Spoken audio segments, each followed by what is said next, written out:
Hey YouTube, wanted to do another video. I think this is going to be maybe the second to the last video, but we've been just getting a lot of questions, so I wanted to continue to build on the series, just to kind of follow this thing through to the bitter end, right? So had this rotator cuff and bicep tendinosis surgery back on January 8th. I've been in the gym now 2 full weeks. I mean, I've been in the gym here and there before, but the summer was kind of hectic, so I really didn't get in there like I probably could have.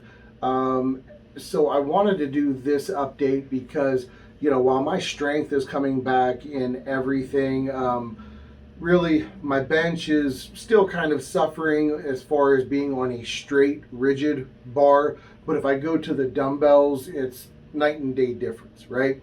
So the shoulder has really been no problem. For those of you who are having the shoulder surgery, I just want to say, kind of mind your P's and Q's, follow the doctor's orders. It really does take that long to fully heal, as far as if they gave you a 4 to 6 month timeline. But other than that, I'm doing pull-ups, really just 100% confident with everything that I'm doing with the shoulder.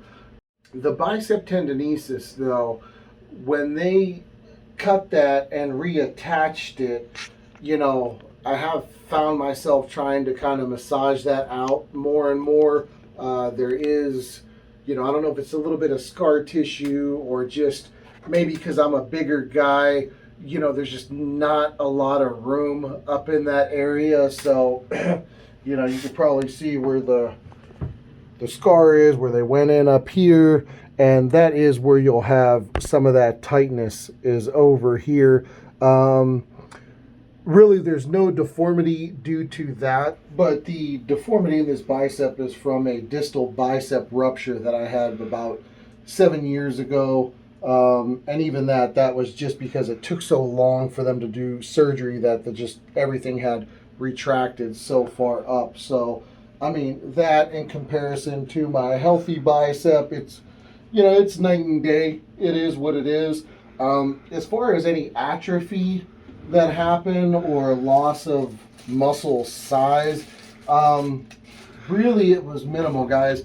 And when I'm doing biceps, whatever I do on my right, I do on my left. So I don't overtrain, I don't train the one. So I'm a little over 19 on this left arm. So I probably lost about 3/4 of an inch, because, they were 20 inches prior to. This one's going to be kind of a funky measurement because I kind of have to go from the largest to the largest and assume it's going to be there. I mean, if I go from that point, we're, I don't know, kind of like at an 18, but I want to say, I don't know, and Richie might find it from another video early on, I think it might have got down to like 15 and a half or something. Does that sound? I think it was like 16 something so, yeah. like that, Richie. So, the atrophy that happened on this arm, like I said, it is kind of snapping right. I shouldn't say snap, right? It's coming right back. So, triceps and everything else have still been fine. I mean, like I said, this is really only my second full week in the gym. Prior to recovering from this, when I got cleared to kind of go back into the gym, like towards May or something like that, still wasn't doing any chest really. I would try to do some triceps, try to do some back, but again, there was pulling movements.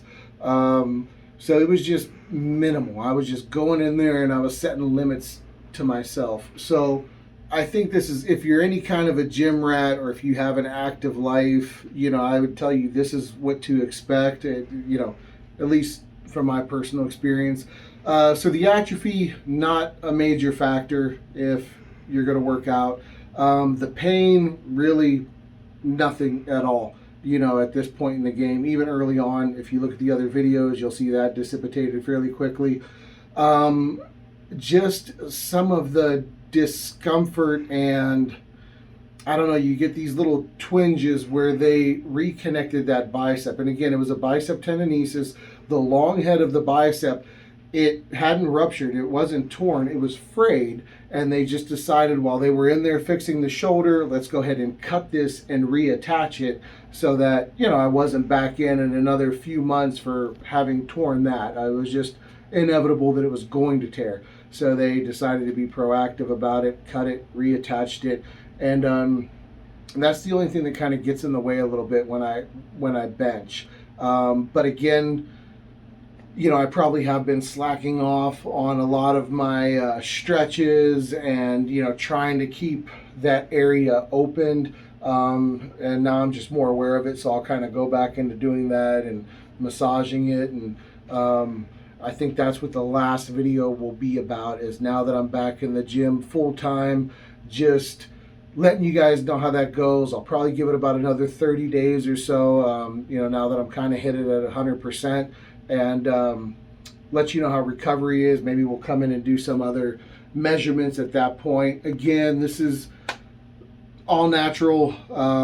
There's nothing that I'm taking. There's nothing that I've ever taken, but again, you know, you could be 60 watching this video, or again, maybe you're a bodybuilder gym rat and you have mess with some kind of other supplements or performance enhancing drugs, whatever you want to call it. But so again, my results, my experience is just natural, nothing being taken, just, you know, following doctor's orders, and you know, trying to be active in the gym, and really not pushing it because I don't want to have the injury again.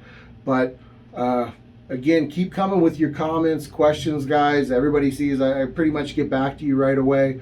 If there's anything you could think of other than that, like, subscribe. Thanks for watching.